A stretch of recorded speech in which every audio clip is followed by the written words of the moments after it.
On poursuit avec la lecture de Kim Ki-jung, né en 1982. Donc, les livres, si je lis le résumé, les livres parlent c'est l'histoire d'une femme et on voit comment les normes patriarcales façonnent chaque facette de sa vie. C'est un livre de Corée du Sud qui a eu beaucoup de succès car c'est une critique sociale sur la condition de la femme et les patriarcats. Et vous allez voir, même si c'est un roman coréen, c'est semblable avec ce que l'on peut vivre en Amérique du Nord. Du moins, ça correspond un peu à mon vécu. Kim a reçu sa première mission officielle, la rédaction d'un communiqué de presse à partir d'une étude sur la pollution des ménages, réalisée par une entreprise de literie écologique. Soucieuse de rendre un travail impeccable, elle a passé plusieurs nuits blanches pour rédiger ces 2 pages. Sa chef lui a dit que c'était bien écrit, mais comme un article de presse.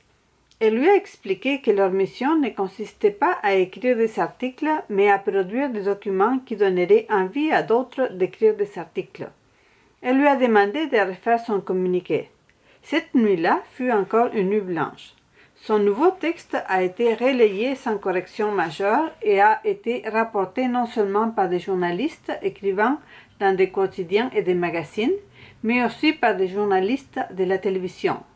Kim ne préparait plus le café le matin, ne servait plus ses collègues dans le restaurant non plus, et personne n'a fait de commentaires sur son changement d'attitude.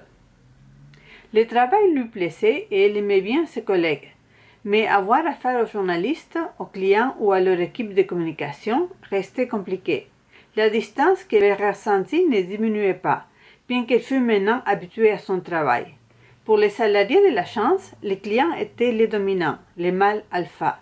La plupart du temps, il s'agissait d'hommes, dotés d'un sens de l'humour qui n'appartenait qu'à eux. Ils débitaient sans fin des plaisanteries qui n'étaient pas drôles et il était franchement difficile de savoir quand il fallait rire ou comment se comporter. Si quelqu'un riait, il repartait de plus belle. Et si personne ne riait, il vous demandait si quelque chose n'allait pas. Est-ce que ça vous semble familier? Lors d'un déjeuner avec des clients dans son restaurant de cuisine traditionnelle, Kim avait commandé une marmite de pâtes de soya fermentées. Le PDG lui a lancé « Une jeune femme comme vous, si vous mangez ça, vous deviendrez à votre tour une femme au soya fermenté. Ha ha ha !» C'était l'époque où les néologismes comme « femme au soya fermenté » étaient à la mode. Comme d'autres, s'il avait dit cela pour faire rire ou pour se moquer de cette expression, ou sans même connaître cette expression. Mais puisque le patron riait, ses collègues ont ri, et Kim et sa collègue, ne pouvant faire autrement, durent offrir leur sourire maladroit et échanger au plus vite des sujets. C'est tout le temps ainsi. Une autre fois eut lieu un dîner avec les services communication d'une grande entreprise. Ils avaient invité Kim et une autre personne qui s'appelle Kim aussi, pour les remercier. En effet, l'agence avait piloté l'événementiel pour l'anniversaire de la fondation de leur entreprise. Depuis la conception jusqu'à la diffusion d'un communiqué de presse, en passant par divers événements, tout s'était parfaitement déroulé. Les taxis conduisant les 2 femmes dans un grill du quartier étudiant où les attendait l'équipe du client. Soudain, la chef a prononcé « Je n'ai vraiment pas envie d'y aller. » S'ils sont tellement reconnaissants qu'ils n'ont qu'à nous donner une prime ou nous offrir un cadeau. Ils savent très bien combien ce genre de sortie est pénible. Un repas pour nous remercier, nous inviter à boire un verre pour nous remercier, ça rime à quoi cette histoire? C'est clair, évidemment. Ils veulent nous la jouer alpha une dernière fois. Je n'ai aucune envie d'y aller. Ok, c'est bien parce que c'est la dernière fois. On va faire un effort. Les clients étaient venus à 6. Il y avait là le directeur, la cinquantaine, le directeur adjoint, la quarantaine, un manager, la trentaine, et 3 femmes, des employés de base. Les invités étaient au nombre de 3. La chef, qui s'appelle Kim, le personnage du roman, et un de ses collègues qui avait suivi les dossiers. La beuverie avait dû commencer assez tôt. Le directeur, visage Rubicon, s'est montré outrageusement démonstratif à l'arrivée de Kim, le personnage du roman. Les managers assis à côté de lui, s'est levé, brandissant un verre de bière et de couvert pour inviter Kim, toujours le personnage du roman, à prendre place près de son directeur. Le directeur adjoint s'est esclaffé bruyamment, disant que le manager était perspicace. Pour Kim, la situation prenait un tour de plus gênant. Elle n'avait aucune envie d'y aller s'asseoir près du directeur. Elle l'a refusé à plusieurs reprises, mais le directeur adjoint et les managers l'ont entraîné près de lui. Les collègues de Kim ne savaient plus quoi faire et restaient impuissants. Sa chef, qui était descendue aux toilettes, n'est remontée qu'après que tout fut achevé. Kim était donc assise auprès du directeur. Il avait reçu un verre et dû, bien malgré elle, en boire plusieurs de suite. Le directeur avait travaillé au sein de la division de recherche et développement, avant de se joindre au département de la communication seulement 3 mois plus tôt. Pourtant, il n'a cessé de prodiguer ses conseils sur la promotion des produits, le marketing et la communication. Il multipliait aussi les compliments sur le physique de Kim.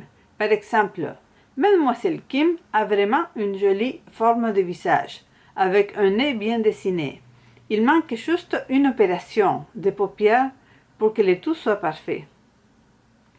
Il lui a aussi demandé si elle avait un petit ami, avant de se lancer dans une salve de plaisanteries vulgaires du genre. C'est plus amusant de mettre la balle au fond quand il y a un gardien dans le but, où on peut trouver des femmes qui ne l'ont jamais fait, mais pas des femmes qui ne l'ont fait qu'une fois. Et il ne cessait de l'inviter à boire. Quand elle répondait qu'elle avait déjà trop bu et qu'elle voudrait rentrer saine et sauve chez elle, il répliquait qu'elle n'avait pas à s'en faire. Il y avait là assez d'hommes autour d'elle pour l'escorter. Kim ravalait son envie de lui dire que c'était justement ces hommes dont elle s'inquiétait le plus. Elle vidait ses verres dans d'autres ou dans un bol de nouilles vide. Peu après minuit, le directeur, après avoir rempli le verre de Kim, s'est levé en chancelant. Il a appelé un chauffeur indépendant d'une voix qui faisait trembler tout le restaurant, avant de déclarer à l'assemblée: « Ma fille étudie à l'université d'à côté.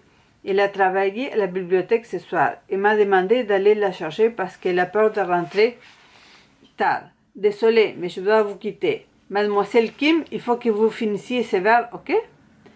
À cet instant, Kim a senti se briser les fils qui n'avaient cessé de s'étendre. « Votre fille, si précieuse, pourrait bien se retrouver dans la même situation que moi, dans quelques années, si vous continuez à me traiter de la sorte. » Elle a senti l'ivresse monter, a envoyé un texto à son ami pour qu'il vienne la chercher, mais il n'a pas répondu.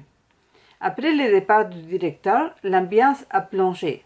Les gens se sont mis en petits groupes pour bavarder. Certains sont sortis fumer. Une femme s'est esquivée, sans que personne ne la voie partir. Quelques-uns ont voulu prolonger la soirée, mais la chef Kim est intervenue et les trois de la chance ont pu enfin s'en aller. Kim a pris un taxi. Sa mère était malade, ça c'est la chef.